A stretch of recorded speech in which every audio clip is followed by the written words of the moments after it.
Hi, I'm Grace, your moderator for today on the show The Reporter. So, today's show, we are discussing whistleblowing. Our discussion is grounded on the definition provided by Tench and Liz Yeomans, who describe a whistleblower as someone who goes outside the normal reporting procedures to alert internal senior managers or external sources of wrongdoing in the organization. With me are my colleagues, Jennifer, Harrison, Messi, Sandra, Emmanuel, Joanna, and Emisa to discuss the whistleblower. So then the first question is, who is a whistleblower? And this question goes to Jennifer. Thank you, Grace. So, a whistleblower is an insider, more like an employee, a contractor, or a volunteer that reports unethical behavior or issues that happens in an organization. So, with some of the unethical issues that happen in the organization could be misuse of funds, sexual harassment, could be financial crisis, corruption, and others. And then also the whistleblowing, it happens internally. So when it is done internally and then nothing is done about it, the reporter takes it out of the organization and then reports to media houses or regulators to take action. So that's Okay, thank you very much, Jennifer. So Harrison will help us on why a whistleblower matter. Why does a whistleblowing matter? Okay, talking about why whistleblowing matters. I think justice matters and then truth matters.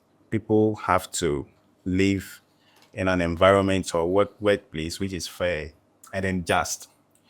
And in doing this, if there's a wrongdoing and then it has been exposed, I think people will like find justice to whatever wrong that has been committed against them.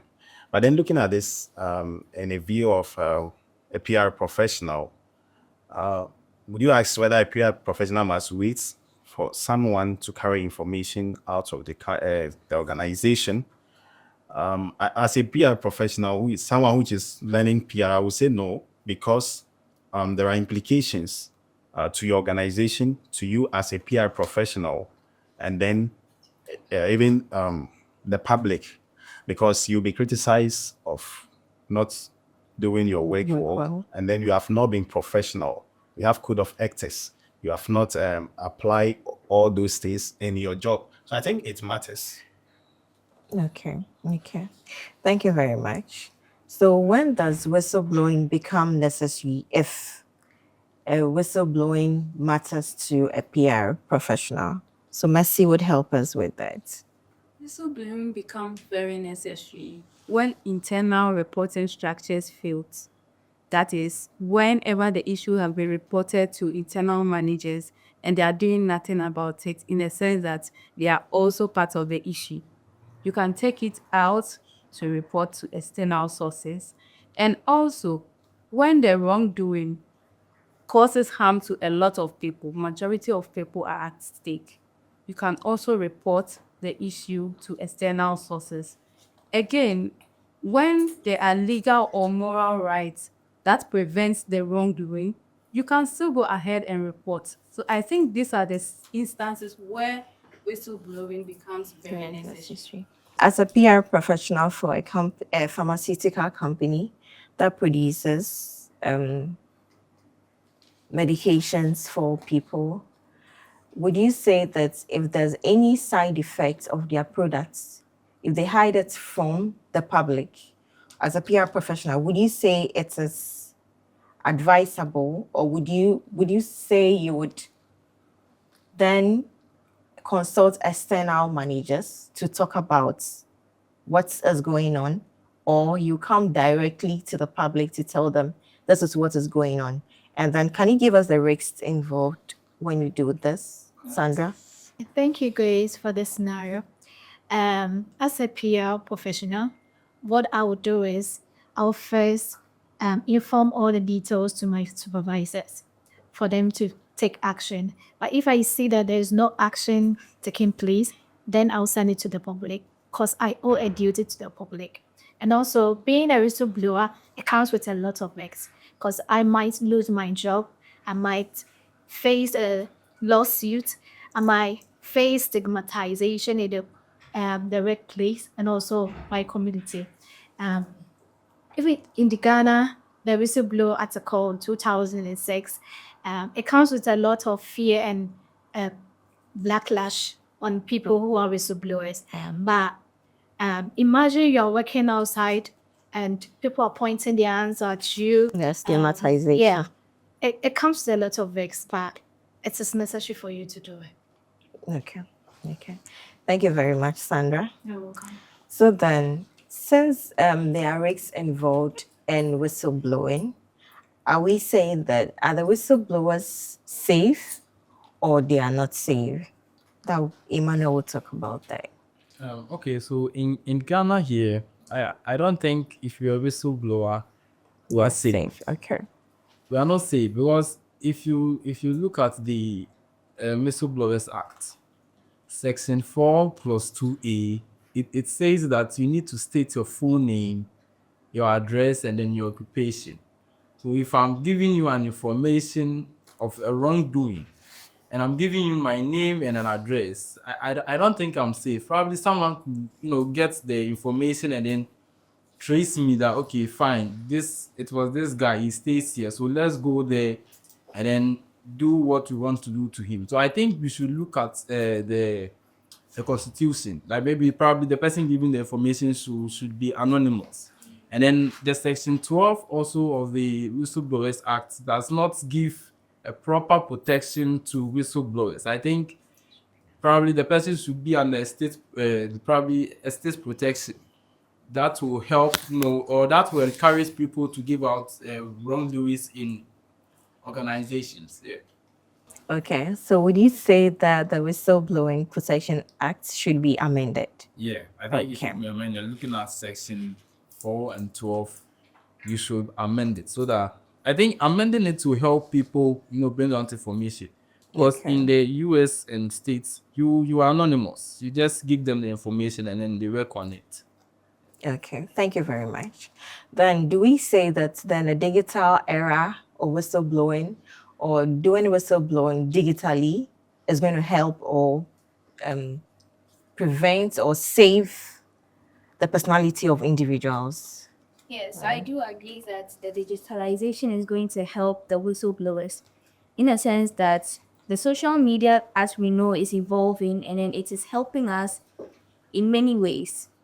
And then some of the ways that it has helped us is in covering or masking up people's identities because one can create multiple accounts with identities which are not known. So a whistleblower would be able to use such accounts to disclose such vital information without being found wanting or without being caught up in a mix where his or her life are in danger. So I suggest that whistleblowers should use the digital aspects in all their information dispersion. Okay, so John, help us to know if there are any ethical theories that support whistleblowing. Yes, there are several ethical theories that support whistleblowing, but I would like to focus more on utilitarianism. Yes, and this theory talks about the fact that if whistleblowing is beneficial to majority of people out there, then it is the right thing to do. So let's say I produce, sorry, I'm in an organization that produces food stuff, okay, and the environment in which those things are being produced aren't hygienic. Okay. And I tried talking to the The manager okay. about it, and he has actually turned a deaf ear to What my you said. yes. Then I have to make sure the public is aware of the things, the environment in which that which they consume is being produced. Okay. So I think if it's of beneficial to the public or to the majority of people, yeah, it's good. Maybe not only that. If it's beneficial to me, I won't say it. Probably I'm embezzling money. Maybe a contract has come $12 million. We should use it for this. And I see that if my share is in there, Charlie, we should all share the money. I will never disclose it to maybe attorney general or something. Why? Why? Because I am benefiting. Charlie, 12, $12 million. But you know, I know, but you know, you're a PR practitioners. Imagine you're a PR practitioners, and one of your integrity should be what? Be integrity. One of your rules or the 12 You have to million, be fair, you have to be transparent. the 12 million alone can, cover everything. The Then rest of then okay. Right now you have chopped the 12 million, and someone comes out and whistleblow about it. invest. Don't you know you're gonna lose your job out of Fine, it? I will lose, but then I've gained $6 million. And you know that $6 you, million. Do you know you the have $6 as a million? PR, as a PR. then you're not trying to be transparent. No. And it's against and it's against your career. Okay. But Because the career. that means the you career, actually I know. what you're actually doing is kind of conflict of what interest No, exactly. I have personal goals and career goals, and then the career goals will help me achieve my personal goals. And I've seen $12 million, and I can take $6 million, which will help me in my personal career. So you mean I So should you're just not go- going to No. disclose If it those favors me, Charlie, forget the public. I- Because no, I'm not the first person doing Okay. Not everyone stands Actually, for the truth. it's not even about your personal goal. Thank you. You have to be truthful and committed to your organization. yeah. So you exposing your organization in that context, you have not been loyal to your organization. But you are. So what? But first, you should be loyal to the public. Yes. First- So that is one of your primary duty that you are supposed to do. So why don't you want to share that information? In this case, you are protecting your job. There's job insecurity in this country, and then your organization as well. So if you should expose all those things, your organization might, even if they are still in operation, they might lose whatever contract that's coming, the future contract that are coming their way, and then you might lose your job. So in conclusion, there should be no whistleblower. There should be whistleblowing, Wait, but then you have to know the situation where you do those things. So recently there has been an issue online, and a brand paid one influencer, I wouldn't disclose her name though, to advertise. It's actually a cosmetic brand, okay? And so the argument was that, well, if you use my product, whether it's good or not, you have to make sure you just advertise for people to just purchase. Patronize. And the girl used the product. product, and she realized that it had side effects on her skin. So she actually came on social media to expose the brand that their products are not If they are not good. good, they're not effective. Okay, and then it caused so many people to just backlash her that, oh, but you've been paid for it, you've been paid, and it's an agreement that whether it is good or not, you have to To give just good reviews. yes, because there is money involved. Okay, to me, I think it's the right thing the girl did to come on social media to actually speak out. blow a whistle about it. Okay, Probably the money they are Because, paying her. no, this is- relax. The money they are paying her is not enough. Because if they are paying her very well, Charlie, I'll keep quiet. no, Manuel, Let listen, them use it. you're actually choosing money over your career. But then that's what I'm saying. The career will help me get the money. So if the Charlie, let me take it. But Let me take it. Do you think the lady confronted the producer before coming Yes, to the yes. information? According to her, she confronted them, and then the lady was like, "Oh, I paid you to do advert for me, and that's what you must do." But then, even her face, yes, I even saw it here before and after using the product. Her face was all spot, to be honest with you. So I think there may be a secret or there is nothing. That is why there should be a whistleblower. So Yeah. what she did is very good, Yeah. because although a lot of people are not going to second with what she said or what she's doing, but there are certain people outside that are also going to back her up, like what she did. So imagine if she lose that job, there will be another job for her. So I Yeah. think what she did is very good. And I think in this situation, she already knew the negative side of the product Okay. before involving herself. Because this one is different from a situation where you are in the organization and then the thing has popped up. For this Through one, her statement, she didn't say that she had no idea about She has it. no She idea used about it and she Later on, because Later on, she said, the producer said, when she used the product, whether it's good or not, she should give good review about it. yes. Okay. The good and bad No, about so let me chip in. So when a product is being given to you, what is expected of you as you use it and give good reviews and recommend the products. No brand ambassador or any brand owner will come and tell you that use it whether good or bad. Whether it's bad, it might be good for some people, it might be bad for some people. At the end of the day, she's expecting you to give positive reviews. Okay. So whether it was positive or not, she is not centered on that. All she knows is there has to be a good review. But unfortunately, it turned out wrongly. Yes. So that brings us to the fact that what are the culture and stigma surrounding a whistleblower? Okay, Emisa. thank you. So one major barrier for whistleblowing is stigma or stigmatization.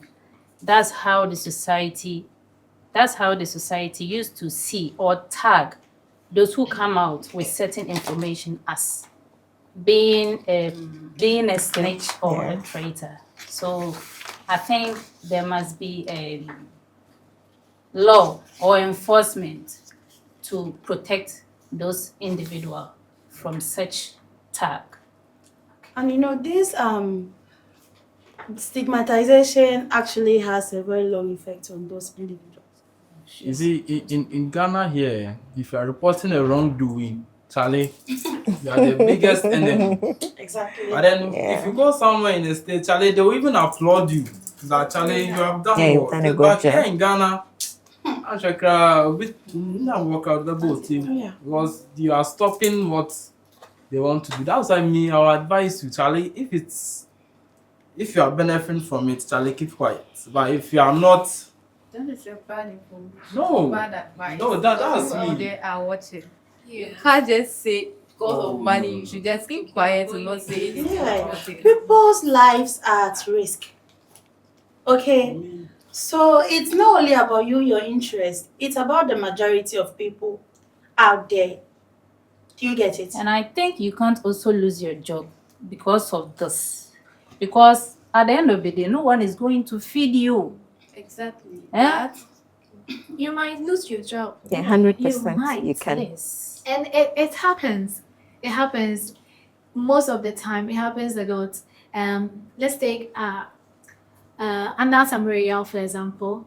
He investigated on one of the companies. He even went to their premises to show them the information that he has got. And instead of them to take action, they did not. Okay, so what he did was to bring it out to the public, and we got a lot of people saying it's not true, it's not good, bashing him and all that, calling him a traitor and want to disgrace the company's name and everything. But through the evidence that he provided, with the credibility evidence that he provided, indicated that whatever is going on is true. Okay. So we go to the culture and stigmatization surrounding whistleblower. If let's take the pharmaceutical company, for instance, where a whistleblower, someone from the company comes out to tell the public that this product has this particular side effects that the company is hiding from us, and he's not being protected, he's going to be stigmatized. Can you discuss that for us? Okay, thank you. So, one major barrier to whistleblowing is stigma or stigmatization. This is how the society used to see those who bring out certain information as traitors or snitches.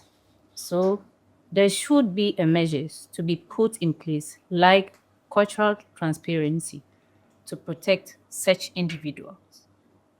Thank you. Okay, thank you very much. So to add up to what you said, I think we are in a country whereby people support wrongdoing. Yeah. If you report something which is very wrong, and even in our daily lives, if you see a driver using a phone, how can I say, oh, sorry, and you tell the driver to say, driver, please put the phone down, the driver will be even angry at you. So I think in Ghana, we need to look at that. We need to, applaud people who report wrongdoing. Okay, thank you very much.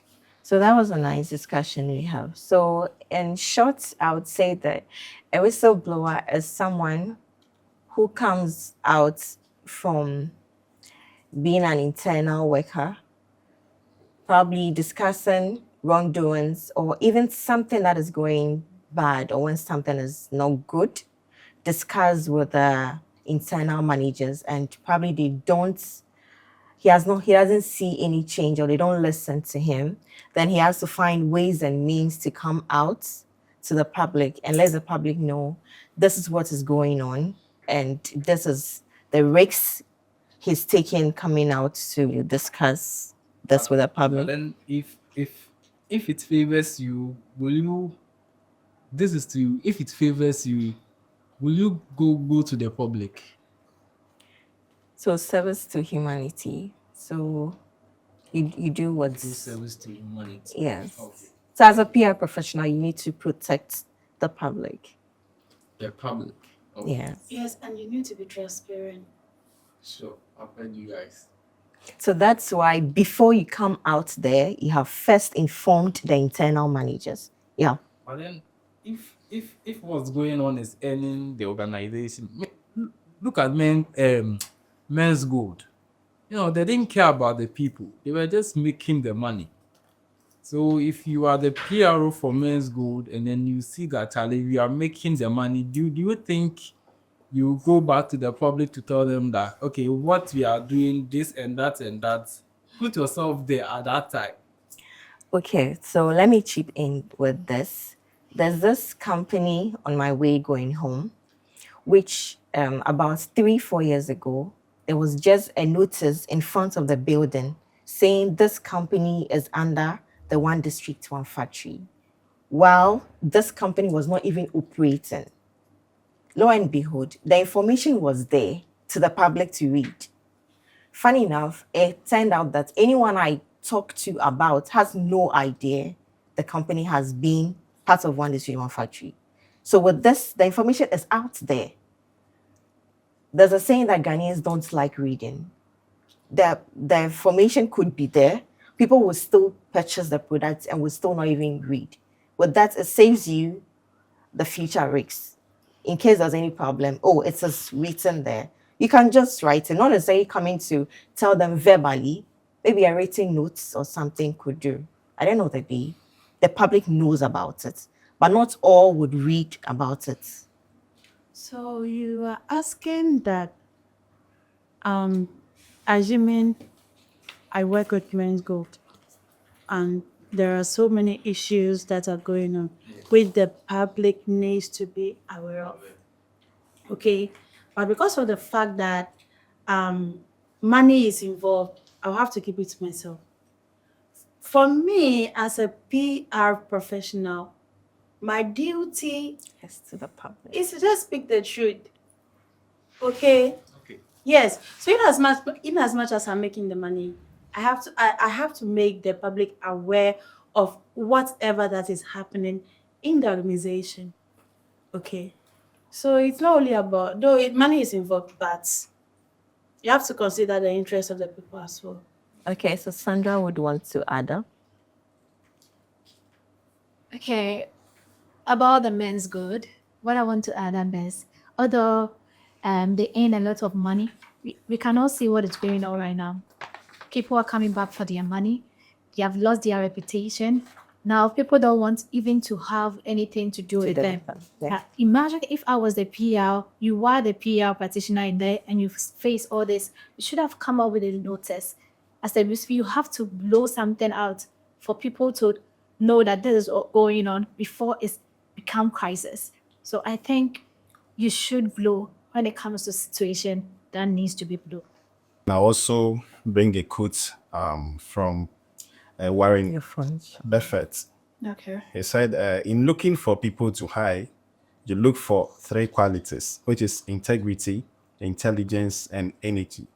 And if they don't have the first, the other two will kill you.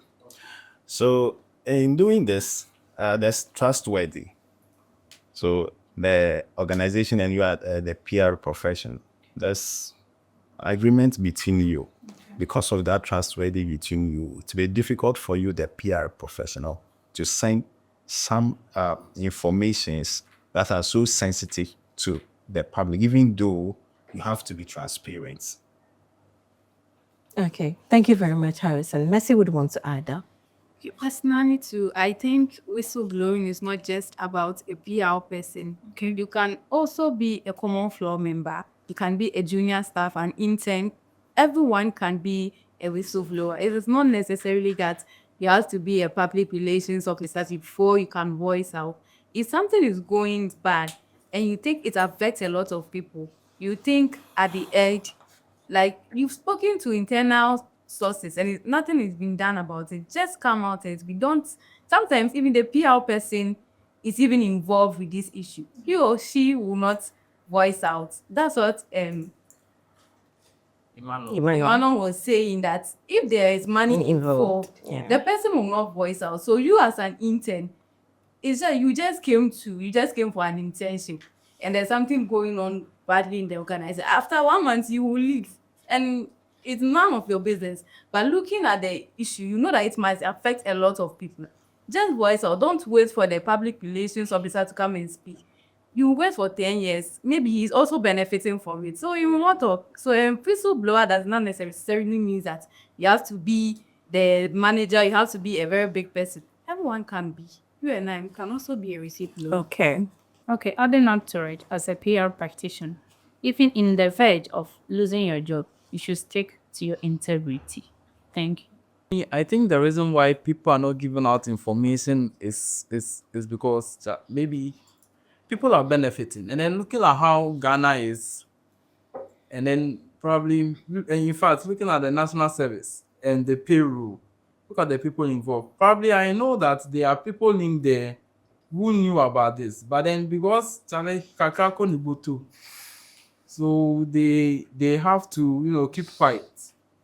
But then the economy is also part, because if you are in a good economy whereby each and everyone is earning good amount of money, I think we all will be quiet, and then we'll do the right thing. Okay. Aside from the fact that we are looking at the monetary aspect, we should also know that as a PR practitioner, our duty is to the public before to our organization. So we must put the public into consideration and then know that whatever that we are doing will not affect them negatively, but then would affect each and every one of us positively. Okay, so my last take on the issue is, so as a whistleblower, you should stand your ground. You shouldn't be looking at the fact that maybe if you be given something in return for saying the truth or bringing out an issue, you should just come out wholeheartedly and then just voice out the wrongdoing of some things in the organization or some unethical behaviors that happen. You don't just have to look at the good side of maybe saying you are going to gain something, or because somebody is giving me this to cover up this issue, let me just mute and then let all this unethical behavior go on. But then you should stand your ground and then just come out with the truth and then think everything. Okay. Thank you very much, Jennifer. So, with all that has been said, I would say that whistleblowing is ethically our responsibility. We have to come out, be bold to say whatever it is that is going wrong in the institution or any organization. And let's stop shaming whistleblowers. Let's celebrate them instead. Regardless, there are risks involved. They are taking the risks and coming to save the public. Yeah, so this has been the Reporters proudly presenting Group 5 Ethics podcast on whistleblowing. We've explored when it becomes necessary, the dangers involved, the risks involved, the impacts of the digital age, the ethical principles that guide acts of courage. Thanks for tuning in. If you found this discussion insightful, please like, share, and subscribe. This podcast is officially submitted for our semester project work. Thank you very much.